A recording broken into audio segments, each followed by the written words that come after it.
कहानी शुरू होती है ग्रीनलैंड जंगल में, जहां शेर सिंह अपनी धाक जमाने निकला था। सबको लगता था कि अब तक वही वहां का राजा बन चुका होगा, मगर किस्मत कुछ और ही फैसला कर चुकी थी। शेर सिंह जख्मी और शर्मिंदा होकर वापस आया। उसकी हालत देखकर उसका भाई गोल्डी शेर गुस्से से आगबूला हो गया। उसने गुस्से में कहा, अब मैं खुद जाकर जंगल को फतह करूंगा। दूसरी तरफ ब्लू लैंप जंगल में एक भुलक्कड़ खरगोश मंको अपनी पत्नी के साथ खुशी खुशी रहता था। एक सुबह अचानक पत्नी ने घबराकर जगाया, उठो मंको, बाहर तीनों चिड़िया मुसीबत में हैं। मंको दौड़ता हुआ दोस्तों को बुलाने निकला, मगर अपनी भूलने की आदत के चलते जब वह रनकू चिढ़ा और सोनू कबूतर के पास पहुंचा तो असली बात ही भूल गया। कहने लगा, तीनों चिड़िया मर गई हैं।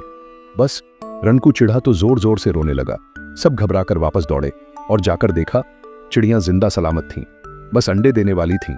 सबने मंको को खूब सुनाया, मगर क्या करें, सब जानते थे मंको का दिमाग थोड़ा हल्का है। उसी वक्त गोल्डी शेर और उसका चालाक मंत्री गीदड़ जंगल पर चढ़ दौड़े। भयंकर दहाड़, पूरा जंगल कांप उठा। गोल्डी गरज कर बोला, अब मैं तुम सबका राजा हूं।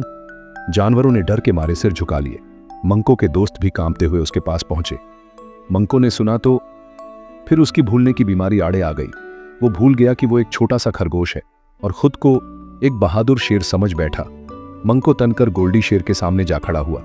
गोल्डी हंसा और एक जोरदार पंजा मारा। मंको हवा में उड़ा और बेहोश होकर गिरा, मगर किस्मत को कुछ और मंजूर था। शेर सिंह वहां पहुंच गया।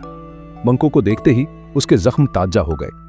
कांपती आवाज में बोला, गोल्डी, यही वो जादुई खरगोश है जिसने मुझे ग्रीनलैंड जंगल में हराया था। गीदड़ मंत्री की भी हालत पतली हो गई।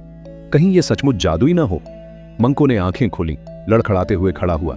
ये मंजर देखकर गोल्डी, शेर सिंह और गीदड़ तीनों जान बचाकर भाग निकले। पूरा जंगल खुशी से झूम उठा। जानवरों ने मंको को हीरो बना दिया, मगर बेचारा मंको हैरान था। मैंने तो बस अपनी भूलने की आदत से काम लिया था। यूं एक छोटा सा भुलक्कड़ खरगोश अपनी मासूमियत से पूरे जंगल को एक जालिम राजा से बचा गया।